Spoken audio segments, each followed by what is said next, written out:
राजेंद्र सिंह यादव। प्रिय विद्यार्थियों, मैं राजेंद्र सिंह यादव, सह आचार्य भूगोल, माणिक्यलाल वर्मा राजकीय महाविद्यालय, भीलवाड़ा। मेरा आज का व्याख्यान बीए सेकेंड ईयर आर्ट्स के मानव भूगोल के संबंध में है। मानव भूगोल की प्रकृति। हर विषय की अपनी प्रकृति अलग अलग होती है। किन क्षेत्रों का अध्ययन उसमें किया जाए,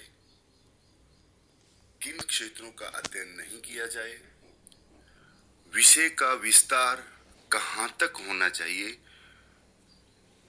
किन परिस्थितियों में मानव का उसके बेहतर प्रकृति के साथ सामंजस्य स्थापित हो, इन सभी चीजों का प्रकृति के रूप में अध्ययन किया जाता है।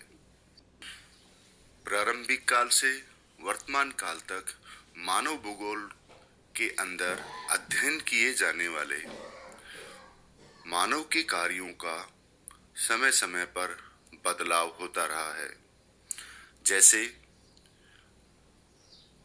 विषय के रूप में प्रारंभिक ग्रीक भूगोलवेताओं के कार्यों के साथ प्रारंभ हुआ था। आज से लगभग 2300 वर्ष पूर्व प्रसिद्ध ग्रीक विद्वान इरेस्टोथनीज ने मिस्र के अलेक्जेंड्रिया में भूगोल यानी ज्योग्राफी शब्द का प्रयोग किया।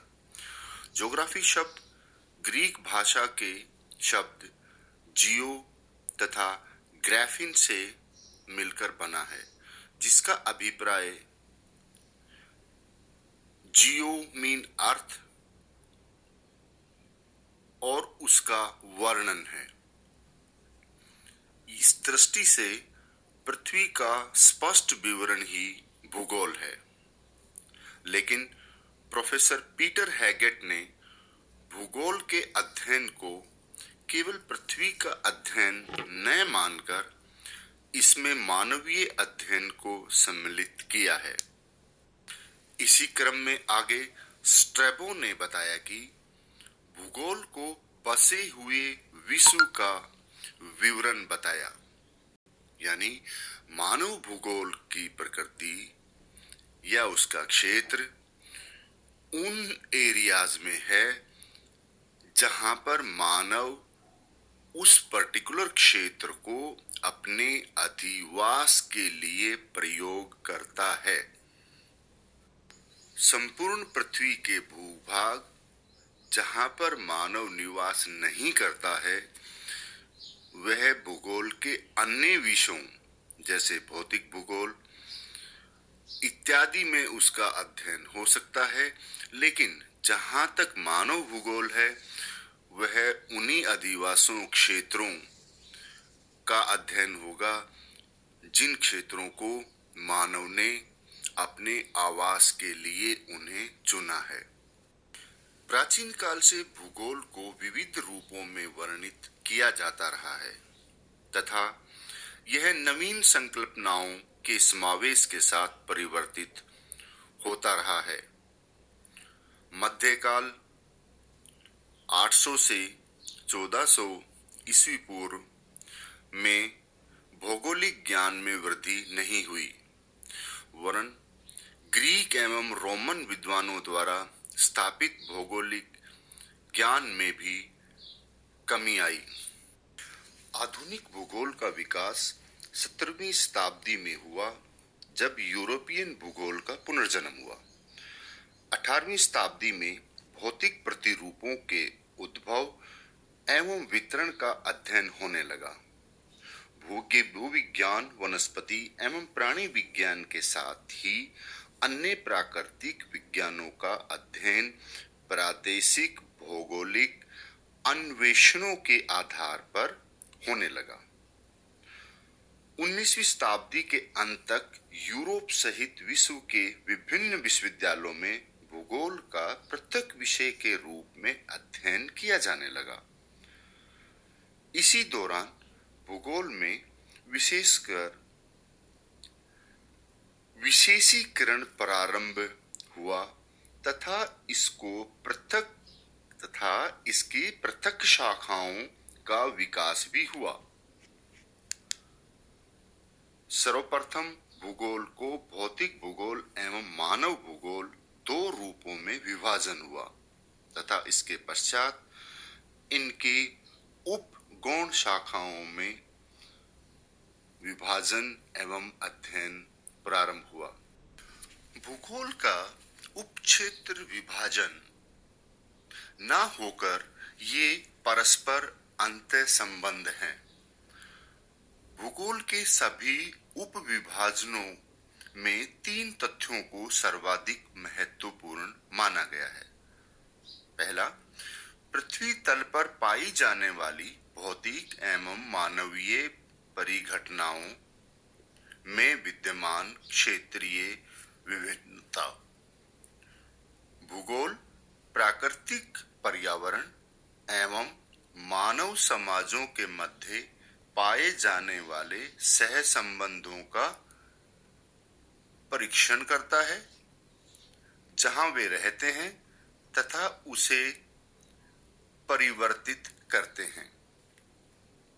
दूसरा, यह स्थानिक तंत्र पर प्रकाश डालता है जो पृथ्वी पर एक क्षेत्र से दूसरे की भौतिक परिघटना एवं मानवीय गतिविधियों को संयोजित करता है।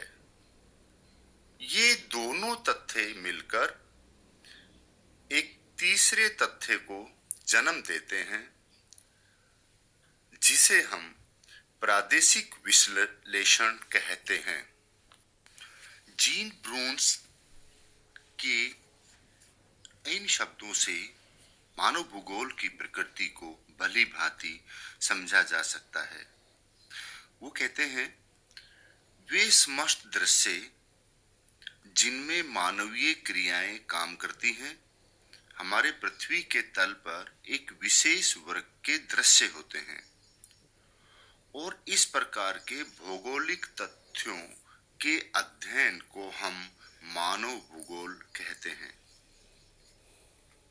इसी प्रकार हंटिंगटन ने मानव भूगोल की प्रकृति को समझाते हुए कहा, मानव भूगोल में भौगोलिक वातावरण तथा मानवीय क्रियाओं और गुणों के पारस्परिक संबंधों के विवरण और स्वरूप का अध्ययन होता है। मानव भूगोल पृथ्वी तल पर मानव समुदायों के स्थानिक वितरण एवं विभिन्न प्रदेशों में किए गए पर्यावरण समायोजन का अध्ययन है। जनसंख्या का वितरण चूंकि संपूर्ण प्रकृति एवं पृथ्वी पर एक समान न होकर भिन्न भिन्न पाया जाता है, जिसका प्रमुख कारण विभिन्न प्रकार के पर्यावरण हैं, जिसके साथ मानव विभिन्न क्रियाकलापों के तहत समायोजन करता है। यह समायोजन मानव वर्गों द्वारा पर्यावरण की शक्तियों, प्रभावों तथा प्रतिक्रियाओं के परस्पर कार्यात्मक संबंधों के रूप में प्रादेशिक स्तर पर किया जाता है।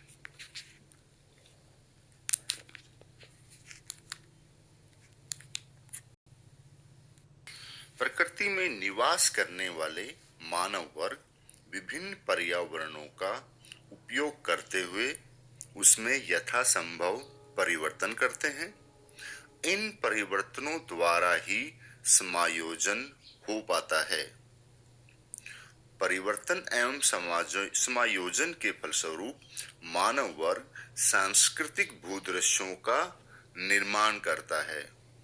इस प्रकार मानव भूगोल में इन सभी प्राकृतिक एवं सांस्कृतिक तथ्यों का अध्ययन किया जाता है, जिसमें मानव समुदाय क्रियाशील रहता है। 19वीं शताब्दी के पूर्व भूगोल एक विशिष्ट विज्ञान था जिसमें भूतल के परिवर्तनशील स्वरूप का क्रमबद्ध अध्ययन किया जाता था। तब इसे सामान्य भूगोल कहते थे। 19वीं शताब्दी के उत्तरार्ध में प्रसिद्ध जीव वैज्ञानिक चार्ल्स डार्विन की पुस्तक प्रजातियों की उत्पत्ति द ओरिजिन ऑफ स्पीसीज प्रकाशित हुई, जिसमें जीवों की उत्पत्ति एवं प्राकृतिक वातावरण से अनुकूलन की स्पष्ट व्याख्या संभव हुई। इसमें डार्विन ने बताया कि वातावरण में सफल अनुकूलन करने वाले जीव ही जीवित रह पाते हैं, शेष प्रजातियों का विलोपन हो जाता है।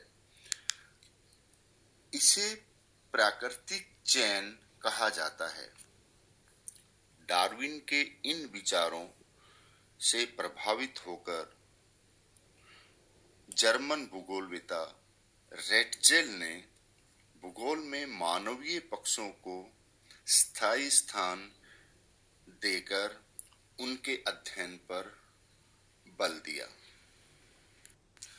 मानव की सभी क्रियाओं पर वातावरण का अवांछनीय प्रभाव पड़ता है और इसका अध्ययन ही मानव भूगोल का मुख्य उद्देश्य माना जाता है।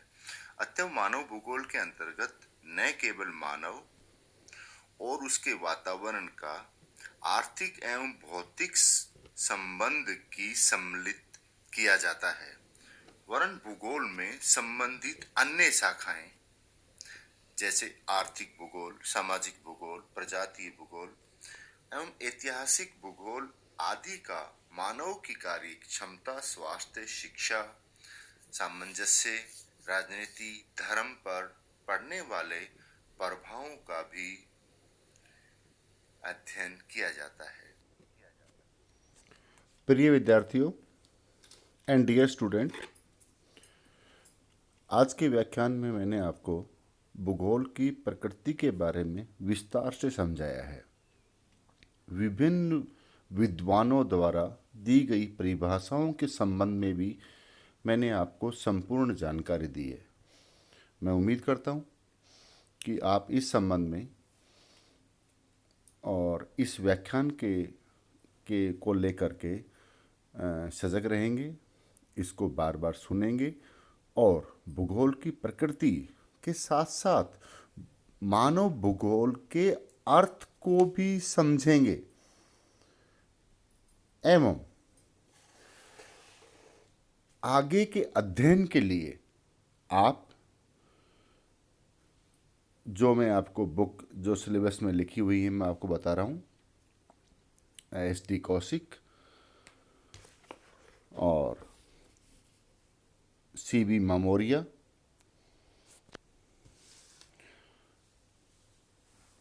और माजिद हुसैन के संबंध में जो पुस्तकें हैं उनका अध्ययन करके अग्रिम अध्ययन शुरू करेंगे। एवं मेरा आपसे एक विशेष अनुरोध है, कोरोना से बचें। जो सरकार द्वारा कोरोना की गाइडलाइन है उनकी पालना करें। धन्यवाद।